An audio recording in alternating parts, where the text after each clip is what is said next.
What is up, everybody? John McLean with FPS Holsters here, and I am once again joined by Alpha Pursuit, Cody Leeper.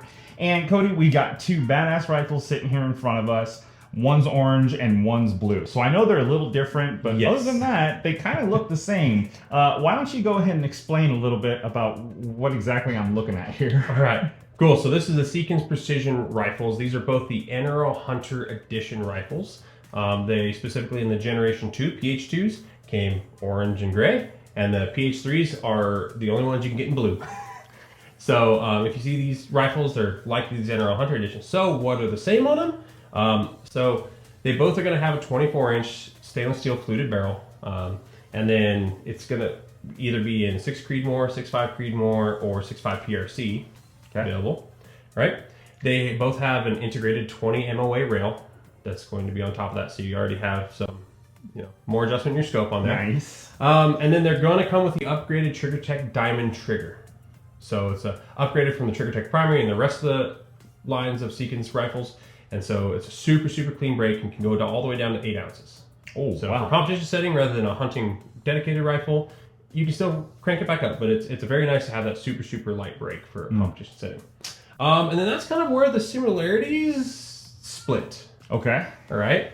So this is the Gen 2 rifle. It came with a modified stock where they have one little section of M-lock in the forend, and then 2 sling swivel studs. And so you could take those off and mount a full-length Archer rail on there without modifying the stock, because that's not allowed in factory division of NRL Hunter. You have to leave it in factory configuration. So even if it comes with a muzzle brake installed from the factory, you have to leave that on there.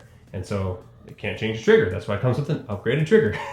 And so it also came with the Gen 2 action, which was a 90-degree throw, and nothing is wrong with the Gen 2s. The Gen 2s shoot incredibly. I even won a match this year with my old Gen 2, even though I had the new Gen 3, just because it was a nostalgia thing. I won the same match 2 years in a row with it, so I was like, I got to finish out a third year. Going for the hat trick. Going for the hat trick, same year, same rifle. So it came out of retirement. It's now in retirement, never to be seen again. But these are still incredible rifles and very capable. If you see one on sale, absolutely get it, because you're getting a fantastic deal.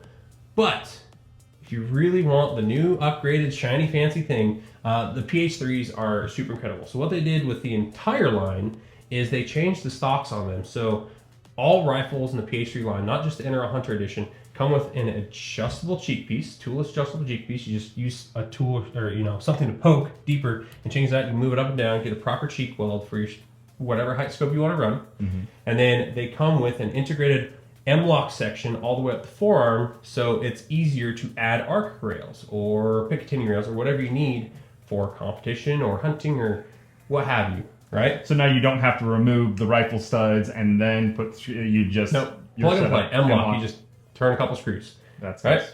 It's going to be a 60-degree bolt throw rather than a 90-degree, which is kind of nice. It's a little bit shorter, but it's a much smoother bolt. Like closing the bolt, opening the bolt, it just flicks open and close. It's super easy to run. And then they integrated a new barrel change system. Okay. So it is not a quick change necessarily, it's just an easy change. You still have to pull the rifle out of the stock. So undo the action screws, pull the rifle out, but then there's one screw, you loosen that, turn off the barrel, turn the new barrel on, torque it to 10 foot-pounds on the barrel itself, and then 30 inch-pounds on the clamp screw, and then you put it back in the stock and do the action screws, and you got a whole new caliber, right? And toolless bolts, again, still toolless bolts, and so you can change your bolt head if you go from a 6.5 Creedmoor to a 6.5 PRC and need a different bolt head. You can swap that bolt head out with no tools. So you can field swap from one caliber to another in the field. Now, I know that the 2 came out not that long ago, and then the 3 came out shortly after. Why that big of a change all of a sudden? Well, Glenn Seekins himself, Mr. Seekins, who started Seekins Precision, asked the community, said, hey, what would you guys like to see in the next rifles if we ever do another rifle? And I think there's a thread on Facebook that's 500 comments long, and they took every piece of what people wished for, said, how can we put that all into one rifle with the same price tag? And this is what they came up with. So the guy that owns the company actually asked the customers what they wanted, and then he went and did it. He did his best to make everybody happy. There's still some people unhappy, but people want a shorter barrel options. So there's 20 and 24-inch barrel options for some. There's 22 and 26-inch barrel options. There's all these different options. He listened and tried to make as many people happy as he could. You're never going to be perfect, but I'll be danged if they aren't selling more rifles than they ever have in their life because they're doing more of what the customers want. The joke I would make right now is, are you going to make it in 10 millimeter? Because that's the question I always get in the handgun world. Every time we release a new gun, it's like, make it in 10. What people keep asking Seekins is, are you going to make a long action hit rifle, which is their chassis competition PRS type rifle? They want a long action, and so it's like, oh, maybe they're maybe working on something we don't know yet, right? Yeah, that's above both of our pay grades, especially his, because I don't shoot for the company, but I got a chance to get behind both of these rifles today, and they were absolutely fantastic, amazingly fantastic. I shot my Ruger American quite a bit, and don't get me wrong, for a budget rifle, it's solid. It has a decent trigger pull on it. But when I got behind these rifles, the first, I think it was this one, the 3. The first round I fired out of it, I'm going to admit, was kind of an AD because I put my finger on it and I went to go prep like I did with my Ruger, and instead of prepping, the gun went off. And it was just eye-opening how amazing. I thought about I wanted to shoot, and the gun ended up shooting. So it was really, really insane. So for people that are looking to get a little bit more information about these rifles, where's the best place that they can search for it? There's a bunch of resources on YouTube, but then Seekins Precision's page directly has a ton of information, and then there's 3 different Seekins Precision fans or owners or Havoc owners pages on Facebook that you can join, and the community's talking about these all the time, and Glenn Seekins himself is where he posted this question: what do you guys want to see in the new rifles?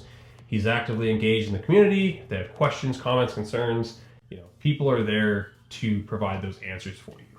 Perfect. And if people are maybe a little shy about reaching out to Glenn personally, where can people find you so they can send all their questions to you instead of him? Yes. No, absolutely. Highly advise that. Don't try to contact Glenn directly. People like me exist for a reason. So, AlphaPursuitOfficial on Instagram, or email me at alphapursuitofficial@gmail.com. I would love to answer your questions. Just hit me up on there with whatever you need. Might not get back to you immediately, but I will get back to you because, I love answering questions. This is my passion, my hobby, and I believe in the product. So I'll let you know all the answers to your questions. Well, there you go, guys, straight from Cody's mouth. With that being said, thank you so much for watching. Make sure you subscribe and all that kind of fun stuff, and we will see you on the next one.